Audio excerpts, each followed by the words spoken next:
What's up, everybody? Smoove cosplayer here, your favorite salsa dancing cosplayer. I have with me one of my favorite cosplay photographers in the house tonight. We got Samuel from Morgan, aka SF Design. How you doing tonight, man? I'm good. It's hard to believe that I'm somebody's favorite photographer. I just shoot and move on. So, but yeah, you do some amazing work, man. And I'm not just saying that because you make me look good with my stuff, but like I was, as I was researching people, I was like, this is not just the special effects. I mean, that's kind of eye candy, but like the photos themselves are pretty amazing. So I appreciate the work you do. And again, not just because I've been one of the subjects, but amazing work, sir. Much appreciated, man. Cool. So when did you get? I'm sorry. When did you fall in love with photography? When did I fall in love with photography? Mm-hmm. It's kind of hard to say. Like, do I actually love photography? Let's see. When did I fall in love with photography? So yeah, it's kind of like a love-hate relationship type thing. Because one, I could have like I'm still learning every time that I shoot. So, and once I get that perfect shot, then that technique that I've done right there stays with me for a long time until I do it again. Okay. But was it back in 2007? That's when I bought a official photography camera for Amazon, like the whole starter kit and everything. But before that, I had a Kodak Easy Share point and click. So I used to go around the cons, Otakon, not Katsu. I think Otakon and Anime USA were like the cons for me until I started branching out. But then, I was taking pictures and people were just like using my pictures as like their profile pictures. And I was like, okay, I might have something here. Yeah, that's a sure sign right there, right? Yeah. Oh, this one cosplayer, he cosplayed as Uncle Iroh. And like, it was just a crappy photo, but I guess he liked it so much that he made it his profile picture. And from then on, I was like, you know what? I need to take better photos. So that's when I did the whole research on how to take better pictures and stuff like that. And me being I was in college at the time studying graphic design. Okay.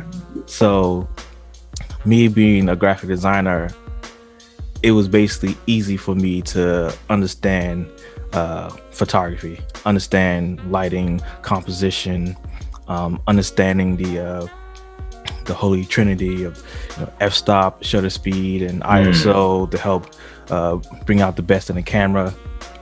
And like from then on, like I wanted to put a spin on it and add my own graphic effects to it. And again, like it's a love-hate relationship. I tell you, like I love some of the stuff that I took when I was starting out. Right. I was just doing shit and not even understanding what I was doing until later on.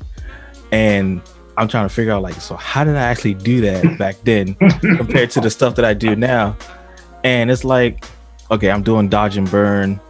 My dodge and burning right now, present day, is okay. But then when I look back, I was like, okay, that my dodge and burn back then made my characters pop. Like it made it look 3D. It had a look of like it was so surreal. And I'm still struggling to get back to that because I'm like, what the hell did I do? Right. So, but I think I started to love photography maybe, I want to say 2 or 3 years after I started doing shooting, after I bought my kit from Amazon. And then I upgraded to a Canon, because I had a Canon T2i for 7 years. And then I upgraded to the 5D Mark IV, and that's a huge jump. That's a huge jump. I went from I think like a $500 camera to like a almost $2,400. Dang, because I hear 500, I'm like, Wow, look at that. Yeah. Well, I mean, look at the stuff right now, like the mirrorless cameras, like the Sony and the new Canon EOS R. That's expensive as hell. Man. I bought a second camera, Fuji X-T3, and I wanted to use photography and for video. Has very good specs for video, very good output for stills. Like it looks like one of those old rustic and like something you would like it was those wind up cameras, like you just wind up and snap it. It has that kind of like old tinty feel to it, but it's still the pictures come out crisp. So that's what I wanted. But I'd probably say about 2005, 2006. That's when I started to love photography. Well, love and hate it. Man, when I hear you say those prices, that like, because I flirted with the idea of wanting to get into photography because I just like taking pictures, and I'm picky about my pictures. So people who don't know any better think my pictures are good. But when I hear you say 500 on the low end, I'm like, yeah, no. Nah, so here's the thing, man. Don't let that deter you. Like once you start taking pictures, you'll pretty much know what you want out of your camera.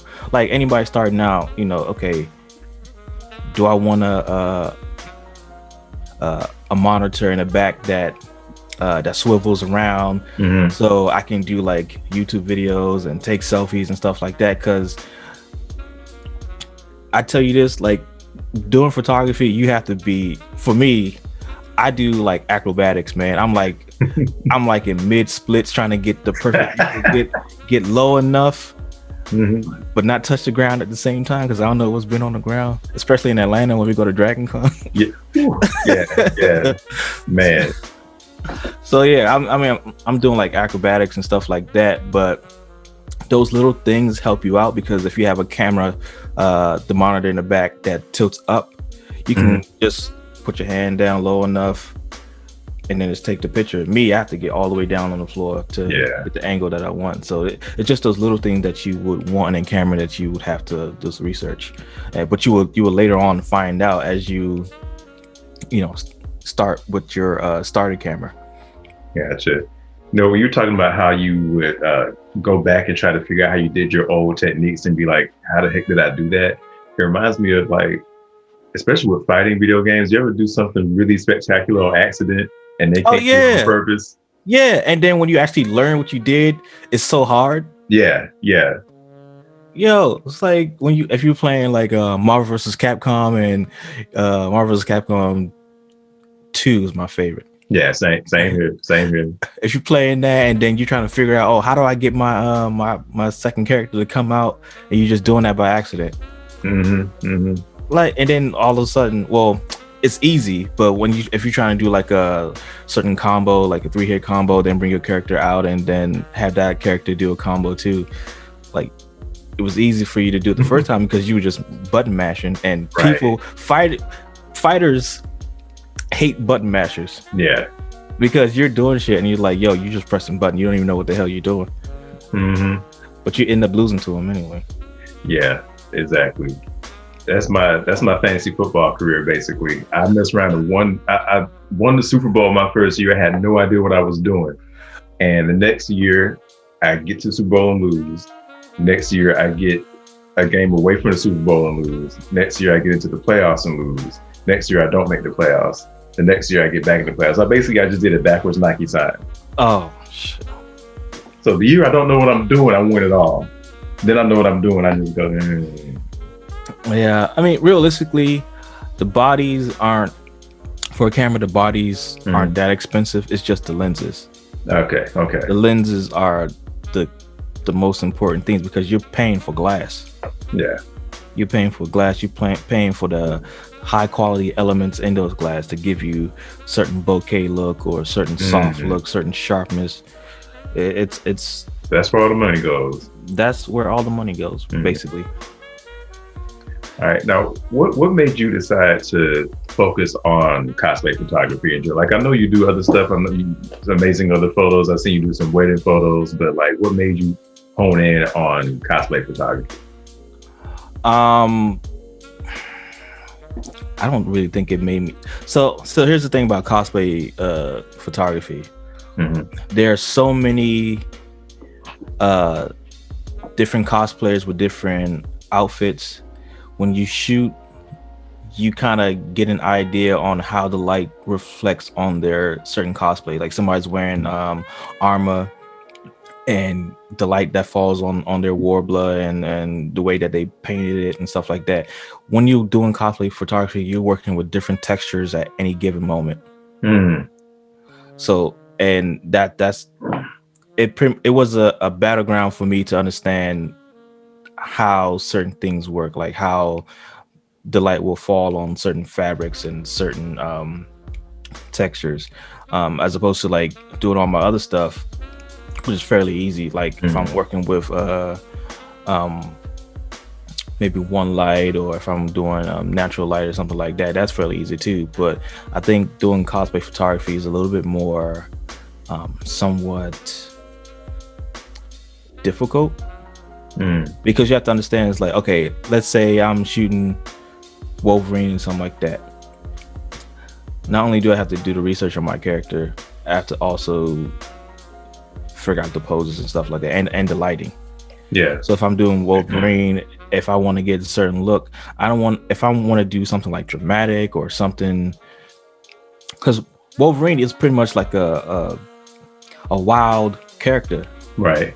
You know, you want to get that, you want to capture that animalistic side to him. So you know it's going to be dramatic. You know he's going to show his teeth. He's going to show his claws. So if you wanted to make it dramatic, you know, you got to have the light over here up top. And then once you do that, you have the light over their head. When it falls down, you understand that it's going to create shadows.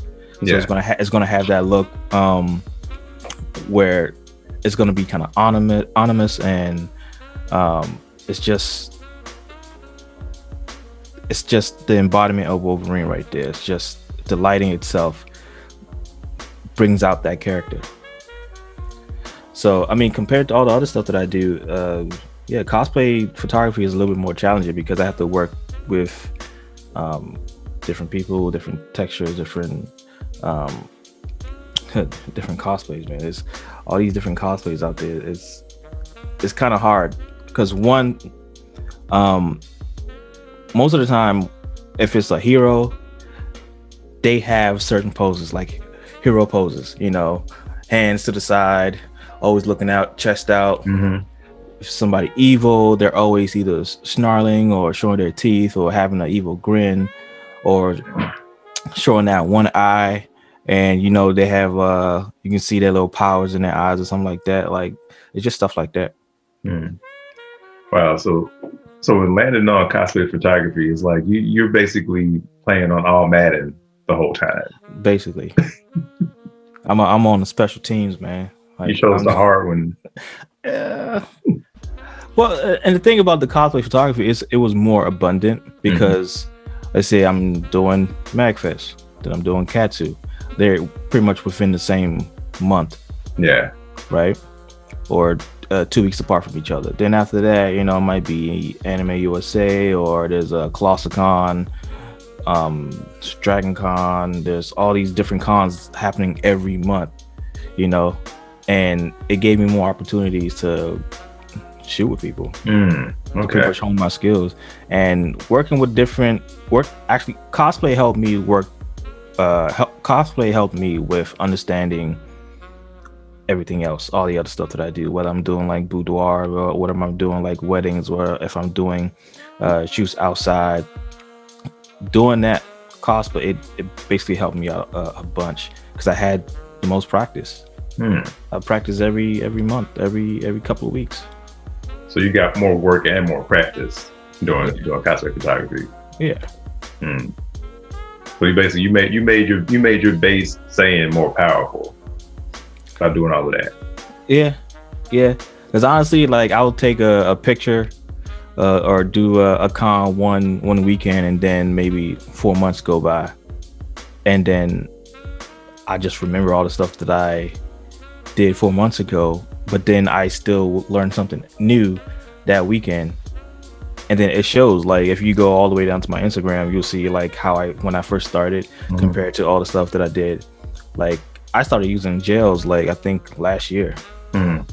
Like you'll see it, like you'll go all the way down. It's like, okay, he's not using gels, and then all of a sudden there's a burst of color, in the last 2 years alone. So cool. Now, what's your take on like the current state of cosplay photography right now? I mean, is there a state? I feel like there's always something going on. Yeah. Someone's getting called out, or there's this whole argument of whether or not cosplay photographers should be compensated because cosplayers are also spending money on their cosplays and stuff like that, and the ongoing war of people not tagging certain people. Like there's always something going on. There's always I mean, everybody wants to be seen. True.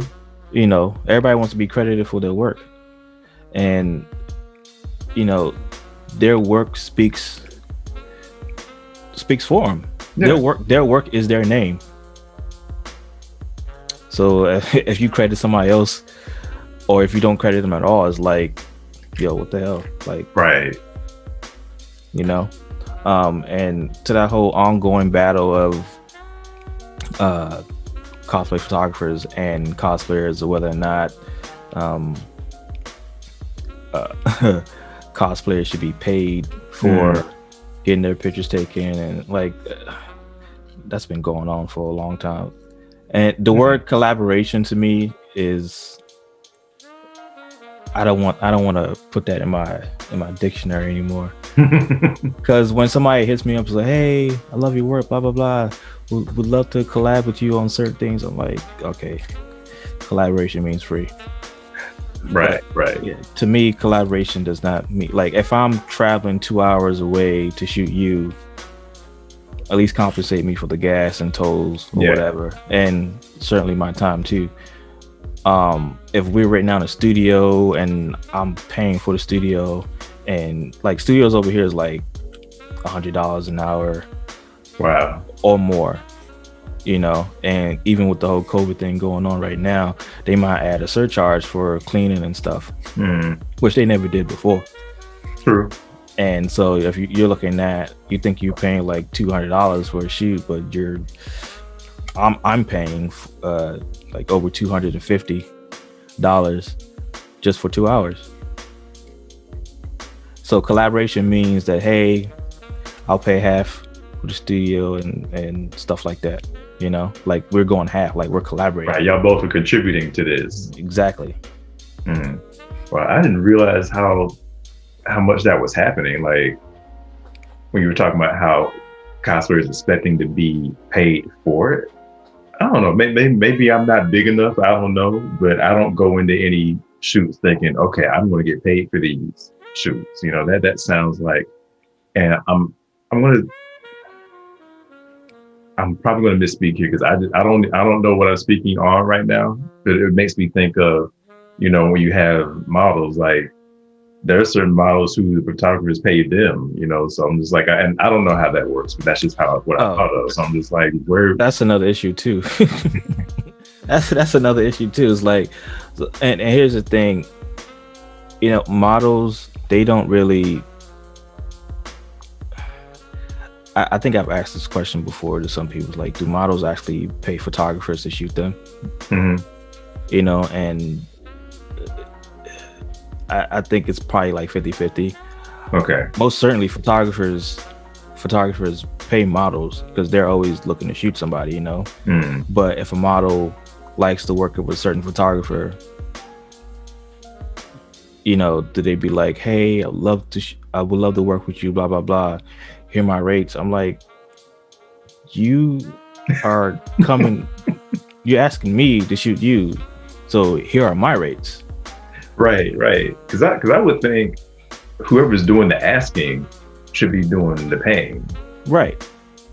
I look at it like a, I mean, of course, not really a date, but I look at it like a date where, like, what do I look like asking you, hey, let's go this, but no, you're paying.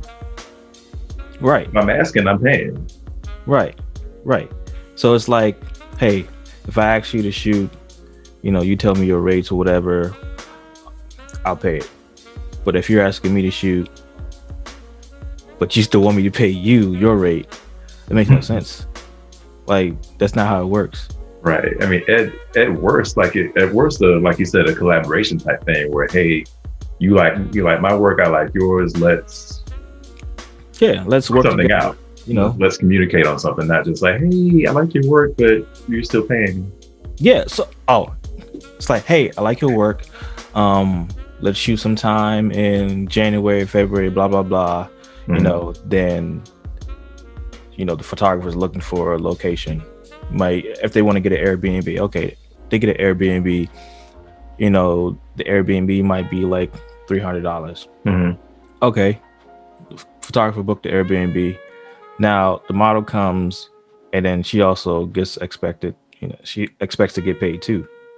So not only are you spending $300, but you're also paying the model. Now, if you're booking 2 models that weekend, there's even more money that you're losing. So I would rather do a whole collaboration where, hey, here's the Airbnb space. We'll go half on it. We're both contributing. Right. Photos come out good, blah, blah, blah. And that's the end of it. Wow. Yeah, it's a whole politics behind all this too. But no matter what, you kind of have to stick with your guns and be like, no. Yeah, I've turned away people before. I even had one person who was late, by an hour and a half, and I paid by 45 minutes, and I paid for 2 hours in the studio, and then she was literally at the door of the studio. I was like, yo, I'm not even there no more.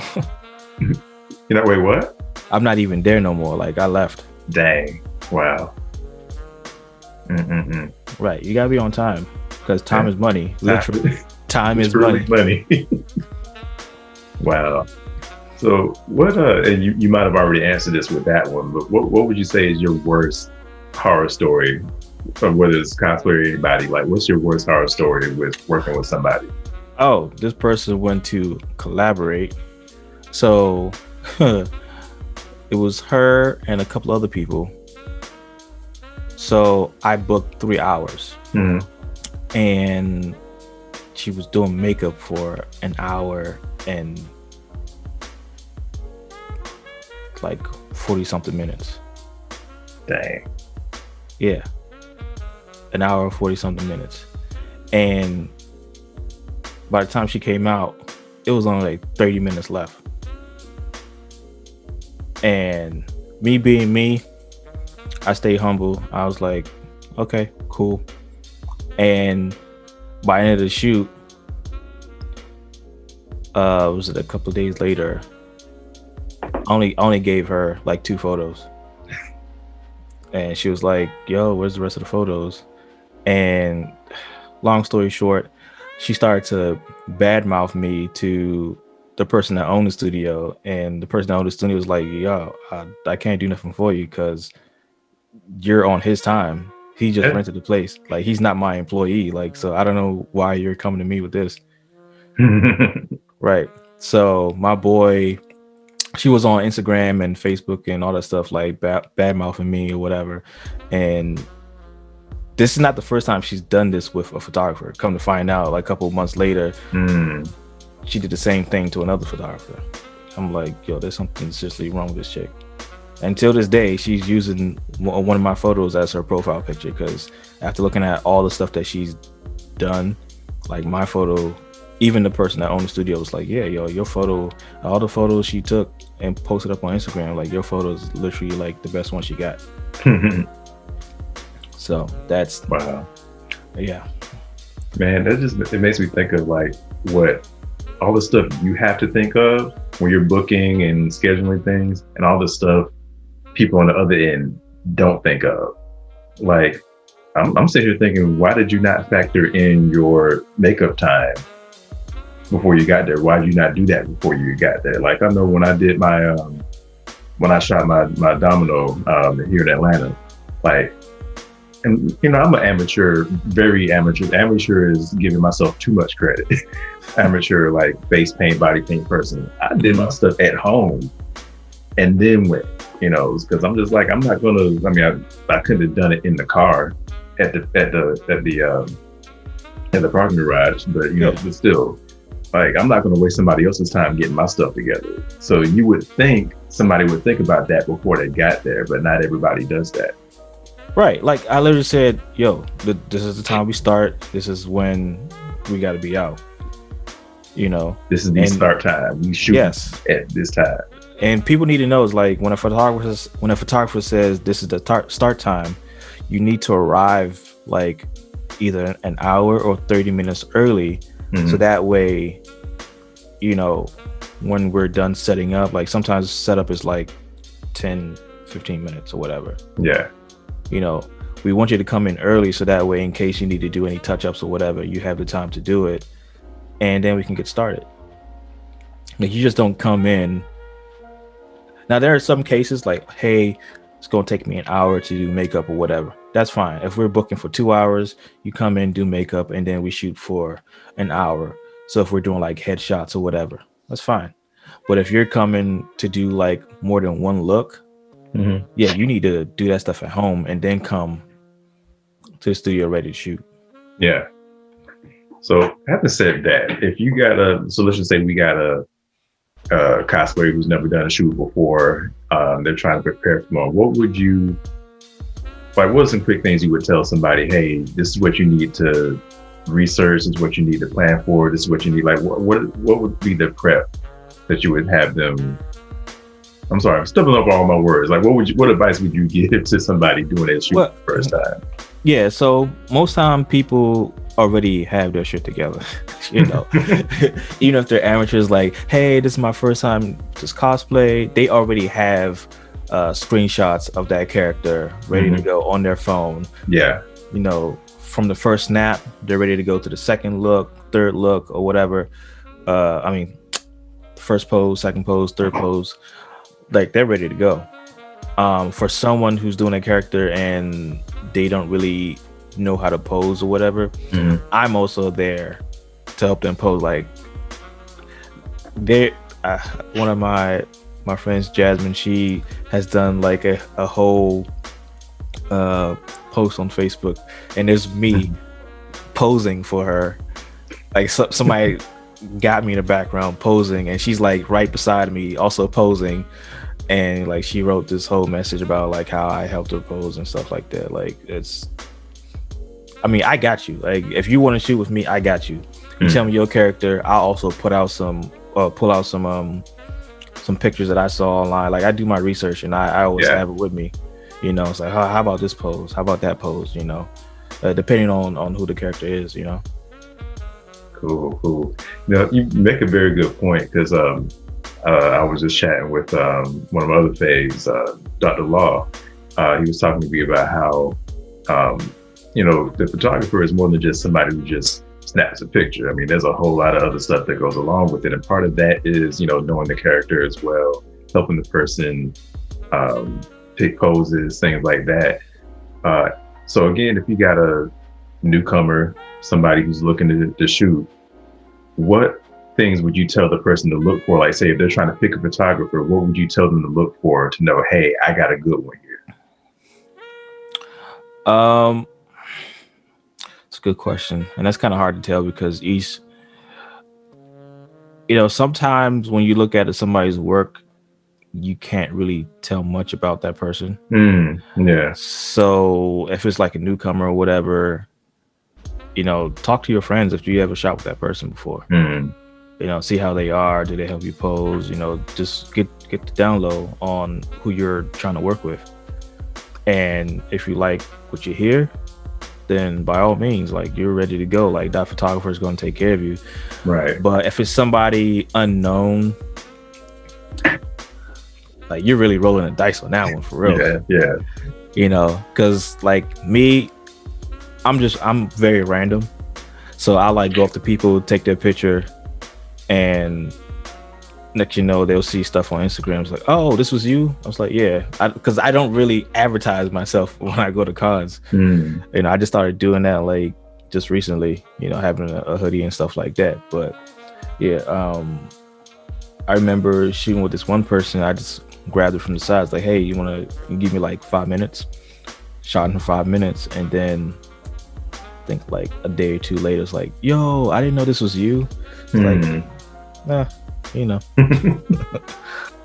So, I mean, yeah, you're pretty much rolling the dice on any new, any cosplay photographer out there or any photographer period. But you gotta look at their work. Look at their work, and if they shop with somebody, by all means, like if that person's tagged, message that person, like, hey, I noticed that you shot with so and so. Like, how is he as a photographer? Like, does he help you out with poses? Like, is he easy to work with? You know, stuff like that. Okay. Cool. I know we probably touched on some of these already, but what are some things that you wish, just clients in general, you know, cosplay or otherwise, what are some things you wish your clients understood about the whole process of photography? Patience. Because like I have a 9 to 5, you know, I'm on a computer. Yeah. And the last thing I want to do is come home and be on a computer. Yeah. So yeah.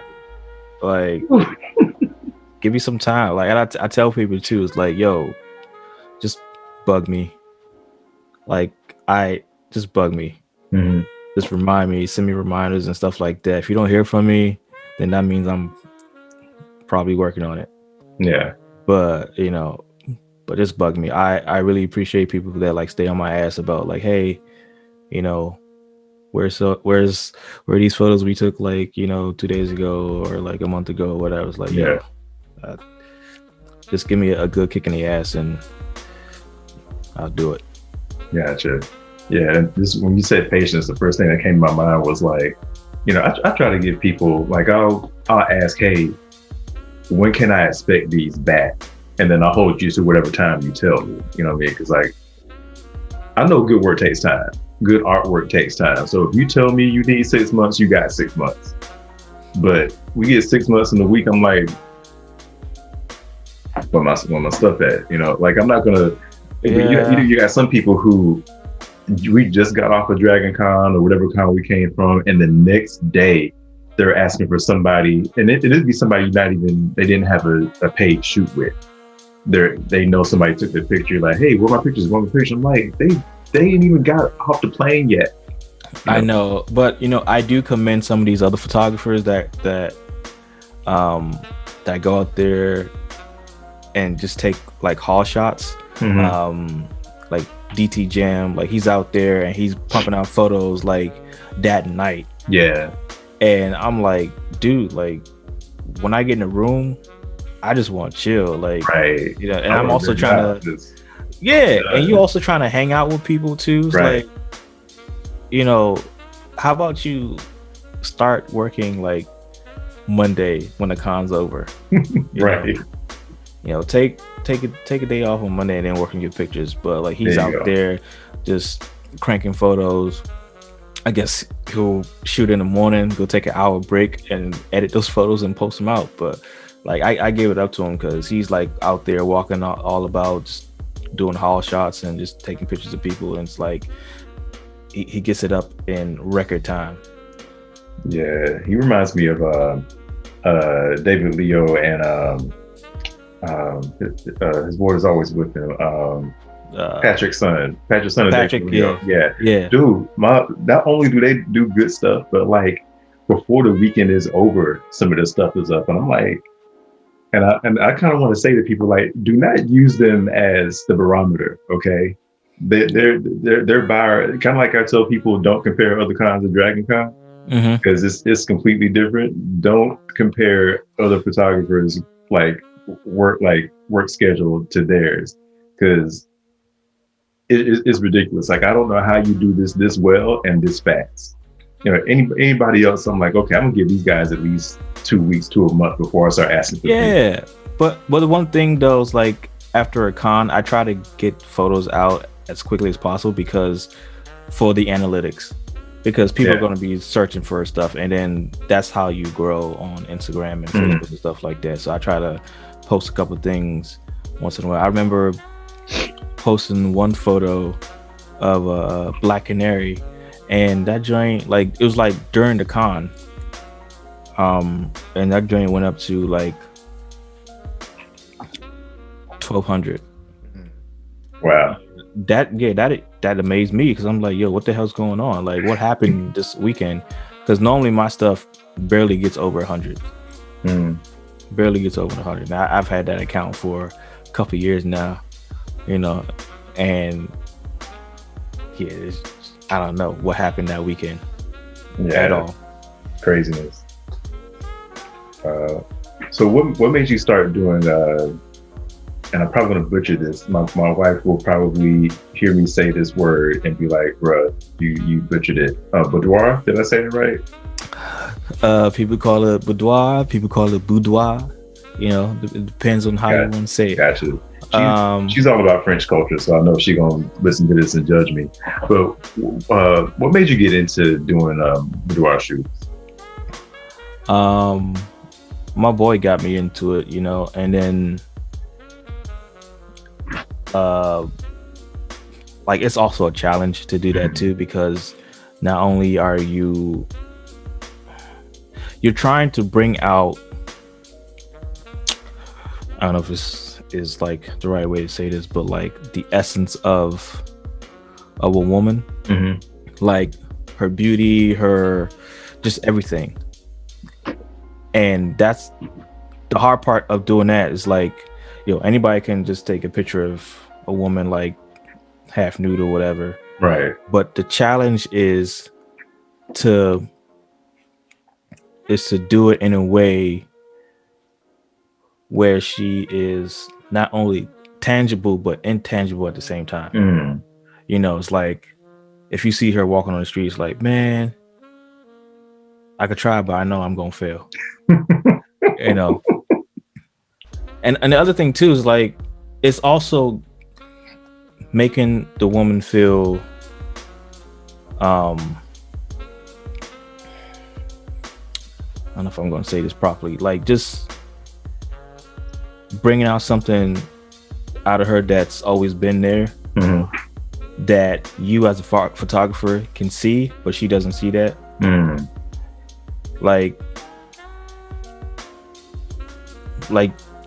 Like certain poses, they help, but then there's a certain feeling of when a woman looks at herself in that certain way that makes her feel more confident, you know. There's some people who are like, let's say, like heavy set, and if you can shoot them in a way, because I mean, some people, they're already body conscious, but if you can shoot them in a way where you can show off their curves and show off, you know, that other side of them, you've already accomplished giving them more confidence. Not to say that the confidence wasn't there, right, but it's even more refined, you know. Yeah, but he got me into it, and yeah, it's pretty much a joke, because I do the poses for that too. So I'm like on the bed, just like, you know, all that. so now, like, and the funny thing is, like, they laugh at me when they see that stuff too, because I mean, it puts them at ease, you know, and you know, I get a good stretch too, you know. But oh, that's so hard just now, because I remember last Dragon Con, me, Aquarius taught me cosplay, and Fairy Nymph cosplay. We did a little meme recreation. So you know the meme we like to do, and his girlfriend is walking down the sidewalk, and some other. Oh yeah, I saw that. And you looking back? Yeah. So I gave her the motivation for it. So I was like, I don't know what I did, but whatever I gave made her kill it. Like, I was just like, I want you to just kind of look back and kind of do the little lip bite, and like you looking me up and down or whatever. So whatever, it made her crack up. But whatever my reenactment of that was, made her get exactly what I wanted. It's one of those things was like even at a con, I'm like, you need to make love to the camera. Look at me. I'm not even here. Like, this is your boyfriend right now. This is the man of your dreams. Like, look at him the way you would do any other man. And sometimes How like it works. that's how it works, you know. And then also it's like I also like to do the whole candid shots too, because that brings more feeling, more life into that photos. So if they're like lying on the bed or whatever, and then they got this pose, I'm like, hold it, shit, you lost it. And then they start laughing. But then you get that moment, like you see like in those magazines where, you know, there's a woman and she's like she's sitting in bed with her husband, like they're probably watching TV or whatever, but they're laughing. You get that genuine look, that genuine like feeling right there, like, okay, they're actually having a good time. It's not one of those like CVS, like, you know. You get that whole feeling. It's funny, I do that exact same thing with my wife. Anytime I try to take a picture of her, she will be killing whatever outfit she has on, but then she would just give me an eye roll if I want to take a picture of her. So I finally do get her in front of the camera. I'm like, okay, I gotta do something ridiculous. I gotta say something stupid to get her to laugh. And as soon as she laughs, click, and then it's gold. But I guarantee you, like once they see that photo, they gonna like it. Like out of all the ones that you take, it's like, no, I don't like that. But then you get the candid ones, like, oh, I love this one. That's the one they always keep. There you go. Now, you mentioned earlier about how like one thing you have to do with them is make them feel comfortable there. Now, I know when it comes to doing boudoir, snooze, things like that, you know, there's always, I don't know, I've heard and seen so many horror stories on, you know, social media and everything about the model wanted to work with this photographer, and they thought everything was cool, and then they end up being a sleazeball, they end up being a perv, all this other kind of stuff. What do you do in your process to make them feel comfortable? To make them feel like, okay, you can trust me, I'm trustworthy? Because I know I've seen, again, beautiful work, and I know some of your clients. I know Hurricane Kent has done a few with you. I know a few, and I can't think of the rest of them. But anyway, like I know people who work with you, and I'm just like, okay. And I know these people would probably be like, okay, if this person was a creep, they would have put him out there already. So like, just knowing you, knowing them, and knowing that they work with you, I'm like, okay, he's got a rep for making people trust them. So like, what do you do in your process for that? Oh, I do stupid shit. Like the whole like posing and stuff like that. Like once they meet me or whatever, like my way of helping them relax is like I pose. I do stupid shit. Like I talk about relatable things, you know. Even before meeting them, like I asked what is their comfort level, you know. And if I don't know what their comfort level is, like I have to kind of gauge what their limits are. So if we're doing a boudoir shoot for the first time, I always start off soft or whatever, you know, just not anything like implied or whatever. Like you're still clothed, you know, you're doing these certain positions and certain poses, and then after that we'll talk or whatever. And if you see something in my portfolio that you like, that you want to try, then that lets me know that, okay, they're willing to try this, so we can do this, do that. And it's just kind of building up that rapport with them. Like, hey, he's pretty cool. He's not like I'm very modest. Like if something slipped, I'll, you know, say, hey, yeah, that's, you might want to cover that. Yeah. That right. Do that, or you know, and then I do the whole thing like, hey, you know, you have your tag on the back. Do I have permission to tuck that underneath the bra strap or whatever? You know, just stuff like that. You know, got to be modest, got to be humble. You know, and consent for those of y'all at home. Consent, yes. Consent always. And that's pretty much it. Like I don't know. I think I have like when people are around me, it's like they end up. Well, some people they end up like just telling their life story, you know. Because one, like I don't really talk to people in the cosplay community like that or any communities. Like I shoot, we talk, I keep it moving. Yeah. I don't really, you know.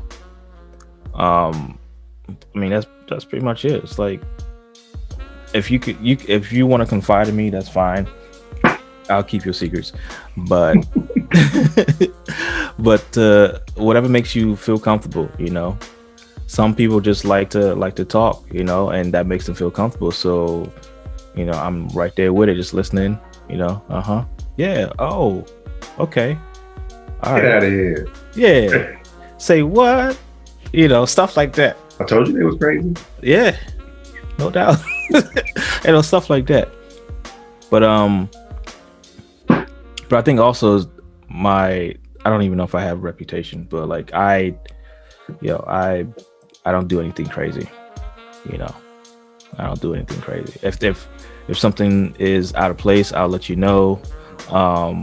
If a shot calls for like semi-nude or whatever, I'll go out the other room, come back when you're ready, stuff like that, you know, just to make people feel comfortable. Gotcha.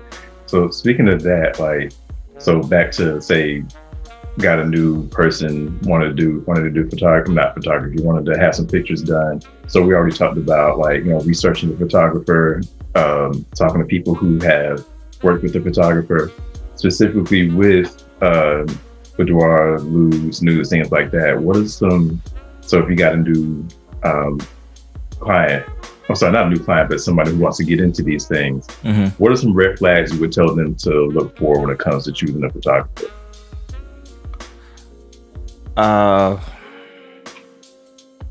Honestly, you'll find out all the red flags when you look at their portfolio and just contact the individual people. You know, if anyone's had a bad experience with them, they will let you know firsthand. You know, it's kind of like you want to go try out a new restaurant, right? You go look at the reviews before you even go into the restaurant, right? Right. So it's kind of like that.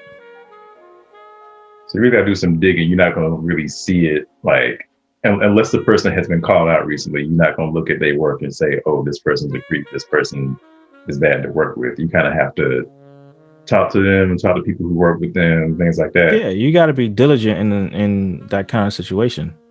You know, say for example, if I wanted to, you know, shoot somebody, do a boudoir shoot like tomorrow, whatever. You know, contact the model, whatever. Start a dialogue with them.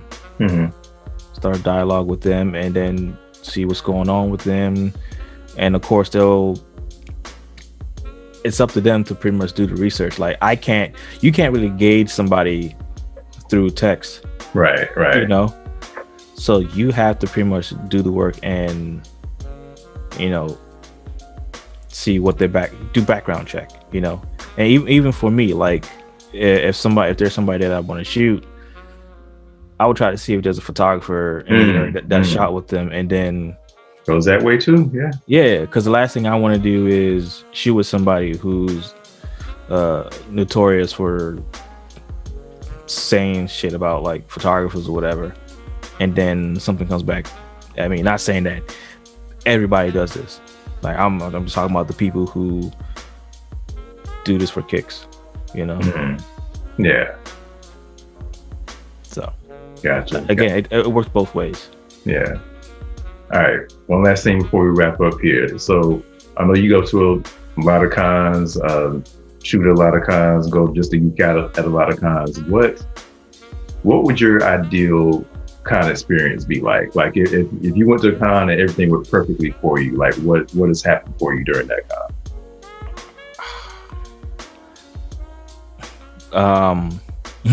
All my batteries are working. That's important. Yeah, like you have no idea. It's like going to a con and then like all your stuff is working, and then an hour into shooting, all your stuff is like Like either you shot too much within that hour or something's wrong. Yeah. But the ideal situation would be like, having enough space to shoot. That is the most difficult thing at a con. I get it's like a convention and people like walking around and stuff, but there are certain areas that are good for photos, and if there are people walking around, I don't want to be the one that cause like a fire hazard or whatever. Yeah. Katsu is notorious for shutting people down. That's what made me think. I ain't never been there, but that's what I've heard. Katsu is notorious for shutting people down. No light stands on the ground, but then you're putting the light stands like out of the way of people walking. So it's not light stands; it's the people in that area that you need to move away. Stuff like that. I guess the area has to be perfect too. Like Katsu has a nice area, very big windows to let in natural light, but I also want to go outside too. True. And Katsu's always in the middle of winter. There have been occasions where Katsu happened and it's like 60-something degrees outside. I remember that happened one year, and that was the year that I didn't go to that con, and that was because I had to work that weekend, so I was mad. Katsu was like what, January or something? It's like Valentine's Day weekend. Okay. Most of the time. Sometimes it's like pushed. So it was like particularly nice outside that weekend then. Yeah. Shit's wild. I hate that. Man. But, I mean, it's just the ideal con for me would be an area where photographers can shoot, not too crowded, because Katsu's gotten real crowded to the point where I'm really thinking about making MagFest my go-to con for like my main con. But then BlurCon too. There's some other ones within this area. But the ideal location for me, ideal situation is lighting, space, and just con staff being laxed on photos, because the photos pretty much make the con. If they're like bad photos out there, and nobody's gonna come to the con. True. Even the cons themselves will. Some of them would use your photos to say, "Hey, come to this con," So that's, I guess, that'll be my ideal con situation for me. Gotcha, dude. As soon as you said batteries, like my sign that I need to just go home is when my phone battery is like hits 20%, or like if it's about to die. Because the last thing I want to happen is I see this dope cosplay and I can't take a picture of it because my phone's dead. That's just gonna be agony for me. So I'm just like, if my phone dies, I'm going back to the room or I'm going home, whichever one. Well, that's the thing though, right? So I don't want to walk around with a big ass camera and then I have my phone or whatever. Right. So like I thought about just having like a compact camera that I can just put in my pocket. And I still have my phone. I'm not going to be using my phone to take pictures. But I would want a compact camera that can easily like transfer stuff to my phone, like Bluetooth. Right. So that, I guess that's another ideal thing for me. Cool. All right, man, before we get out of here, where can people find you at? People gonna be looking for dope photos. Oh yeah. You can see all of my social medias at on Instagram, Facebook, Twitter. They're all SF Design 21. No space, no underscore, no nothing. And you can also go to my website at sfdesignonline.com just to check out some stuff. Oh, and I have a YouTube channel too. There's barely stuff there, but there's stuff there. Speaking of YouTube, don't you have? And I meant to ask you about this, but oh yeah, don't you have a podcast that you do? You and some other awesome people. Yep. It's me and some other people that I met at a con. We decided to do a podcast together. Alex, Rio, CC. It'll be the Ego Podcast. Everybody gets one. We're on YouTube. We're on YouTube and we're on Anchor. We're on all like Spotify. I think we're also on Amazon Music. Yeah, iHeartRadio. Okay. Yeah, we're everything. Actually, Apple Podcasts. Yeah. I think we have 53 episodes up. Okay. Right now, so we've been doing it for like a whole year. We just had our anniversary, not like I think a month ago. Yeah. Good stuff. Good stuff. We talk about geeky stuff, nerdy stuff, movies, TV shows, just everything, pop culture, comic books, everything. So you can find us on YouTube. Everybody gets one. Just look up that name. We have the logo with the video game controller. Okay. And then we're on Anchor. Everybody gets one. Spotify. Everybody gets one. You find us. Yeah. And y'all, it is dope. It is hilarious. I'm not just saying that because that's my boy. It like I listen to it, and like I said, if you want to geek out, if you want to laugh your butt off, have a good time, check out Ego. Everybody gets one. But man, dude, I appreciate you spending this hour with me, taking time out of your holiday to do this. I know it's busy times, crazy times. So I mean, just the fact that you're able to step away and do this, I appreciate that.